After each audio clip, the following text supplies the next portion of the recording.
Today on Free Field Training, we're doing body armor for police and security, part 2. In part 1, we went over the different rating levels and some suggestions for people about things that they probably want to look for if they're having to buy their own body armor. Today, we're going to look at if you already have your body armor or you're issued armor by your department, and what you're looking to do is upgrade what you can buy to properly upgrade that armor, what's on the market at various price points, different weights, and various thicknesses, and what's going to work best for the environment that you guys are working in. As a full disclosure, most of these armor plates I didn't buy. Between companies sending me armor plates and my department issuing me armor plates, I've got a whole garage full of body armor. And on the channel, we've shot a whole bunch of it you've seen on here before. So for shooting videos of steel plates and steel plates with Spall, or the flexible rifle armor system, or hard ceramic body armor, or polyethylene plates, you can check the links down in the description or the little cards up here and see all of exactly what these things do with your own eyes. Now, traditionally, what we would do is one of two ways. We would either have a trauma plate and an external carrier that you would put on separately over your vest, like this from back in the day. I've got a whole video on police plate carriers and why I think they're a better solution than a go bag. Again, up there and down below. What we're going to talk about today is where that technology has gone in the last 15 or 20 years. Originally, what we had were things like the K30 and the K18 insert. This is a steel and sometimes a titanium plate with a aramid fabric liner around it and a sticker on the front that basically says something to the effect of, hey, hope this helps you a little bit, hope it works. We haven't tested it for a whole lot. Hey, it might stop rifle rounds if it's at extreme distance or at a weird angle. They're not known for stopping a whole lot of stuff, and they were pretty limited in their size because of weight. This is the plate that I was originally issued with my Monarch, my Second Chance Monarch, when I first started on the job. Yes, I'm that old. It was significantly better than nothing. The curvature was, you could see right here, it just kind of curved up a little bit. So when you put it into your cover for your soft armor vest, it would kind of curve to your chest a little bit. Not the best thing in the world. Better than nothing. And I know a lot of guys that are my age that are still walking around with these in their vest. And one of the primary reasons for that is it makes you feel a whole lot better having a big steel plate in the front of your armor. Another easy upgrade, these are fairly cheap. Another fairly cheap, easy upgrade, one that often comes with the vests that departments are buying, are soft trauma inserts. These are a flexible, soft, basically a ballistic pack. They have notifications on them telling you, hey, these don't actually rate saying that they stop bullets, but they kind of help and will provide some measure of impact protection. This is a very cheap way of adding a little extra protection to your vest. These don't cost a whole lot at all. And one of the advantages of these is that they are very, very, very flexible, and you barely notice them in the front of your carrier. I have never shot one of these to find out if it would actually stop rounds on its own. I'm guessing it probably would. This is in all likelihood just additional vest material that's, scraps left over that they're cutting out and say, oh, we could take this little area where these two vests come together and make this product a little cheaper and put it in the front. Maybe I'm wrong. Maybe it's something entirely separate, but we'll have to cut one of these open and shoot it, test them in the future. I do have two of them, two different examples. You can see this one is significantly thicker than this one over here. This one came with my most recent point blank vest that I was issued at work. And it feels like it's the same material as the vest. So I'm kind of assuming it's the same stuff, just in a separate little pack. So you have additional protection over your sternum or over your spine. These come in a whole bunch of different sizes along with these, depending on the size of the plate that the armor company is providing in the front. They'll have a cutout and a pocket for the plates to slide into. That is the technology of 15 and 10 years ago. That was the best that we had. Things have moved on since there. At that time, polyethylene plates were very, very, very expensive. Steel armor wasn't as good as it is today, and ceramic plates were very, very heavy. They're still pretty heavy, but the technology to integrate these things into a normal vest was kind of pushed forward. And one of the things that I think it was really pushed forward by was starting to have tactical carriers that have moly webbing on the front of them for attaching things to the front of your vest. If you're wearing one of these carriers that have moly webbing on the front and you put a bunch of stuff on the front of the vest, you then can't just throw a plate carrier with more stuff over the top of it, or you lose access to all that stuff on the front. And also, these carriers stick out from the front of your body, so you've got your vest on and all of your junk on the front of the vest, and then this carrier over the top with a plate that's an inch thick or so, and then more pouches on the front of that. It kind of gets silly. I mean, I look fat enough as it is without body armor on, without adding 6 layers of it out the front. So that creates a problem. So now where we're at is trying to put armor into the front of the armor carrier that our soft armor is in. These are still issued, they're still out there, but there's better options out there, there's more protective options out there. Whether or not they're better for you is going to depend on what you're looking for. One of them, and it's because it comes in the same size format, is steel plates. You can get steel ballistic plates that are very small.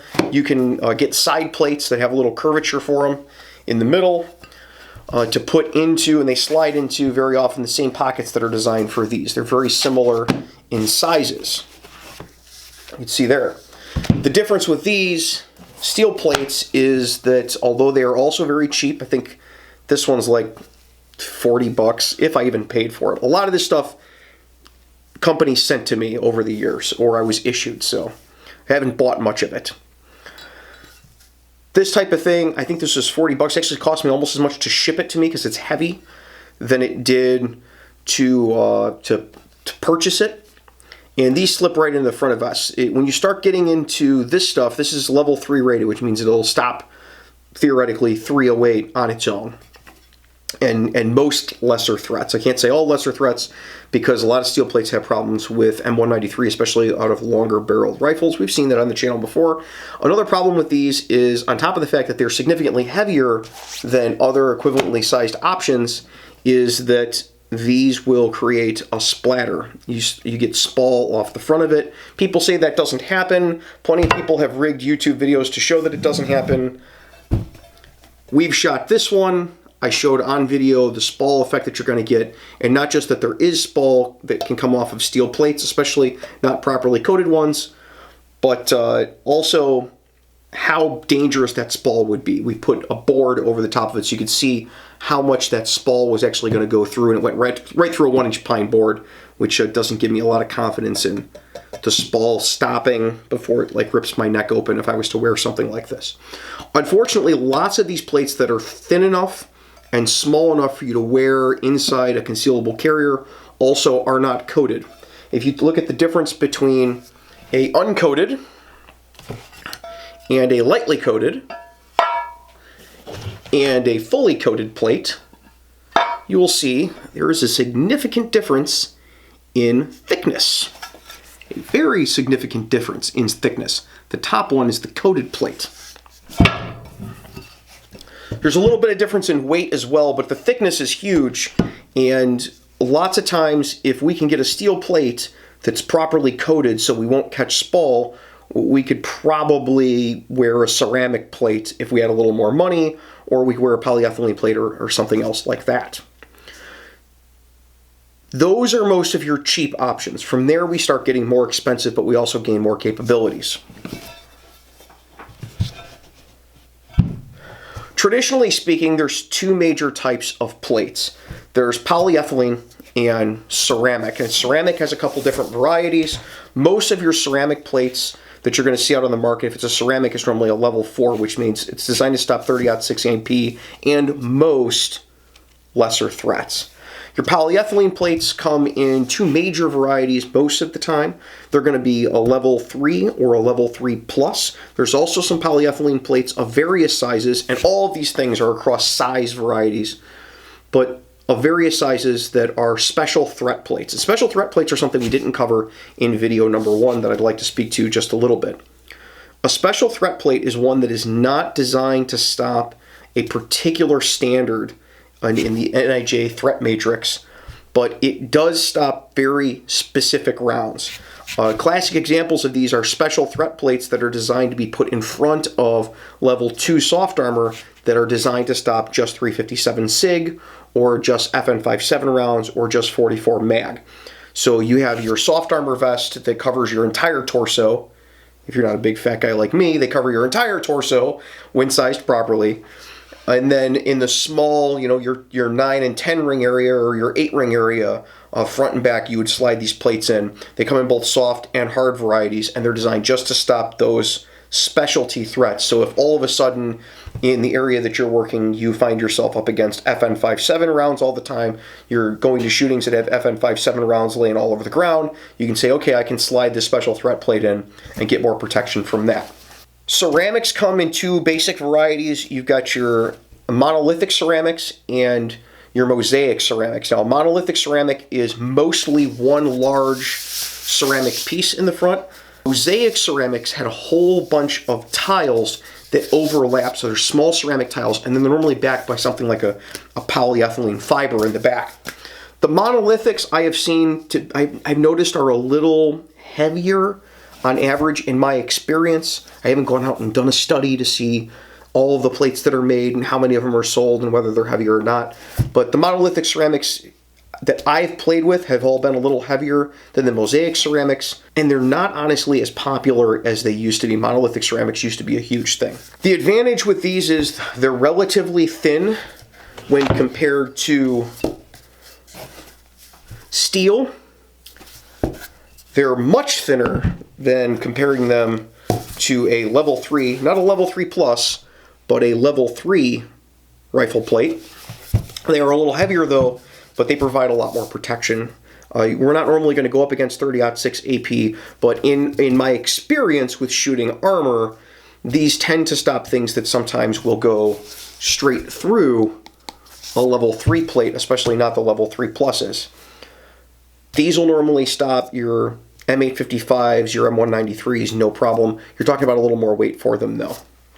They also come in a variety of sizes, your 8x10s, your 5x8s, your 6x8s, that type of thing, along with polyethylene. It's a little harder to find rifle-rated plates in the much smaller sizes that'll fit into these little trauma pouch pockets if that's all you want, but they are out there, especially as special threat plates.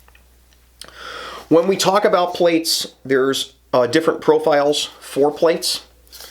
There's hard, flat plates, so with very little or no curvature. This has a very, very little curvature. I would recommend having more curvature than that if you wanted to scoop around your body to try to provide as much protection as possible. There's more curved. This is a survival armor plate. It's a very curved polyethylene plate. One of the disadvantages with polyethylene plates is they are pretty thick. But this is more curved. It's going to conform to your body a little better, which means less gaps around the outside, less chance, even with polyethylene, it's not normally a problem with some sort of spalling situation coming up into your face. And they're more comfortable, a lot more comfortable than a flat plate. Ceramics and polyethylene can either be a single curve or some type of multi-curve setup. So this is a single curve ceramic plate. This is a single curve polyethylene plate, and this is a multi-curve plate from Grey Ghost Gear. You can see here curvature and sizes look about the same, but over here they look very, very different. So a double or triple curve plate, depending what it's going to do, is it's designed to conform closer to your chest. So if you put this on either in a carrier or in the front of your soft armor, it conforms to the front of your chest a lot better. Instead of having this gap at the top, which makes it hard to wear the armor as high up as you're supposed to, you can see the gap that this can create if you wear your armor where it's supposed to be at. A multi-curve plate curves down a lot closer into your body. It's especially useful, and the reason that I have this plate is for an independent carrier. So if you're going to wear just rifle plates, the multiple curve plates that curve the armor closer to your body is a big advantage. The newest technology that's out there, and something that I've recently had the pleasure of testing, is flexible rifle armor.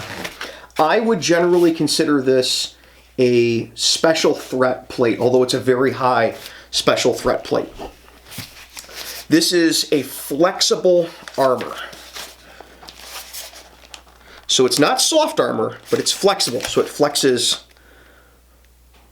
in toward your body, and it can also flex down at your chin, which means that if you put this into a carrier on its own or in front of soft armor, which is how I would recommend you use it as an upgrade to a vest that you already have, when you tighten up your armor, it flexes to your body, and then over time it conforms to your body the same way, kind of, that soft armor does. If you ever worn soft armor, you know it gets softer and more flexible with time. This does pretty much the same thing. I wear a full-size FRAS panel that goes all the way around the sides of my body in the front and the back that provides this level of protection all the way around, but that's very expensive.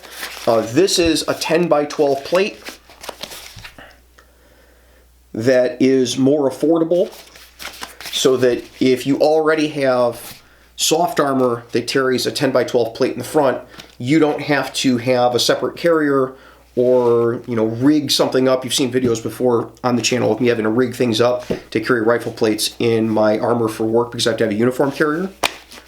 You can throw this right in the front of your even concealable armor, as long as there's a pocket for a 10x12, and you get protection from, what did we test this with? Out of a 16-inch AR, we tested it with M193, M855. We tested 7.62 by 39. I want to say 30 carbine. There's a video up there and down below. It's Safe Life's FRAS, the Flexible Rifle Armor System. And this is a real easy upgrade as well. And because it's flexible, you get a lot of the advantages of the other stuff. It's also pretty thin, although it's not as thin as steel, and it's more expensive. As you can see there, it's not a replacement for if you're at the all the way at the I don't have any space left at all and I need to put armor in there of some kind. It's not as thin as steel, but it is lighter. So we're going to take all of these, and I'm sure everybody's going to wonder, after I've waxed poetic about them, what do all these things weigh? And one thing you have to wonder about with weighing all of this stuff is between the thickness and the weight, which one's more important to you?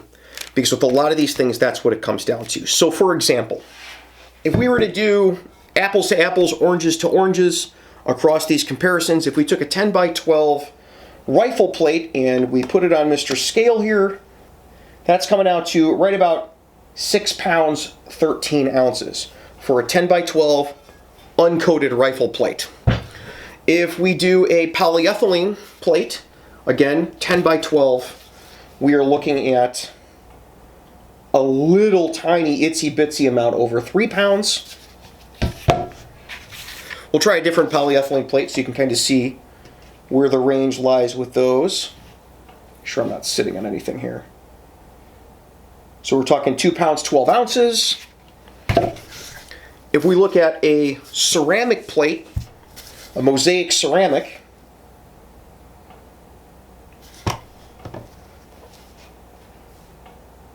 we're looking at 5 pounds, about 8 ounces. And if we're looking at a 10x12 flexible rifle plate, we're looking at about 3, almost 4 pounds. The differences there is flexible rifle plate, ceramic rifle plate,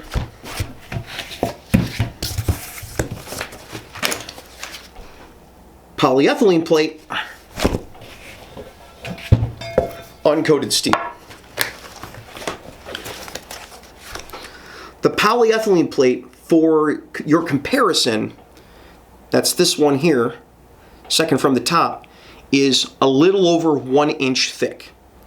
So when you compare weights of these plates, you can't just compare the weights, you have to compare the thicknesses as well.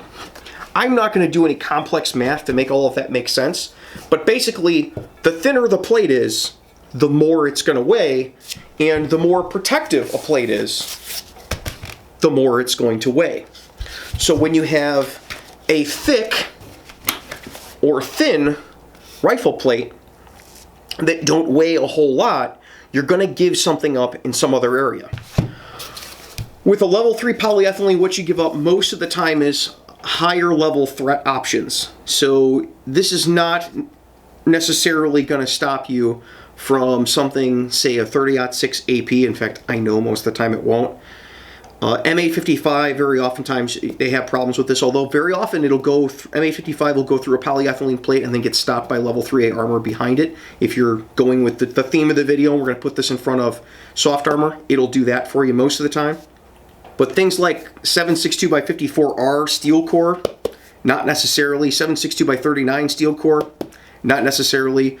545 7N6, not necessarily. It just gets you to where you get most of those things. Now, this is a very, very light option. Most of these polyethylene plates, some of them actually float. It was called the DKX plates. They actually float because they're so light. But the reason they float is because they're light and they have a lot of volume because they're thick.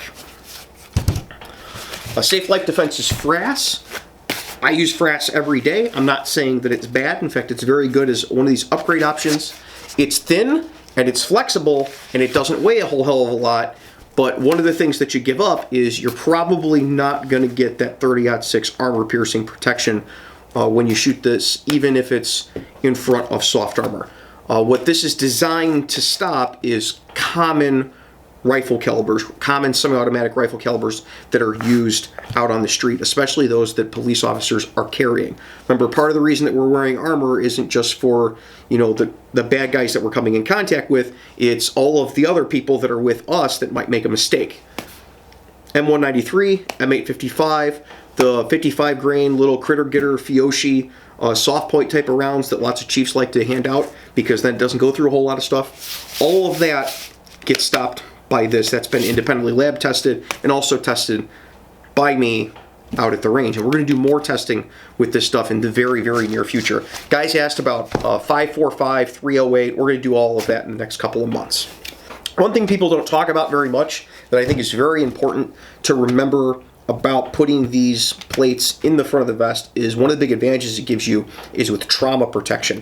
And that's one reason to look into surface area. These are very popular. These little, you know, sternum protectors or small back protectors, but they don't give you a lot of surface area for the protection, and they're only really rated for trauma protection. This type of thing, in my experience, will still give you trauma protection. This type of thing will still give you amazing trauma protection. This type of thing will still give you amazing trauma protection. This type of thing will still give you amazing trauma protection, but all of these stop rifle rounds, and this is just a little pad that might stop handgun rounds. We'd have to independently go to the range and test it to know for sure. So that's Body Armor for Police and Security Part 2 from, I can't believe it's still being produced and sold in police equipment supply shops because chiefs buy it for reasons, I guess, to the brand newest stuff that stops rifle rounds but is actually flexible, and everything in between. If you guys have comments or questions about any of this, leave them down in the comments section down below. I know I don't have examples of everything here to show you, but hopefully this gives you somewhere to start with when you're looking at these different options to understand what you're seeing when you're on websites or at trade shows trying to make sense of what all of this stuff means and does. Until next week, you guys be safe and take care of each other. Hey, thanks for watching Free Field Training on YouTube. And while you're here, why don't you check out some of these other goofy videos that I've made? Or you could subscribe or maybe go over to Patreon and see how you get your name put on the videos like these fine folks over here. All the links are, of course, down in the description. We'll see you guys next time.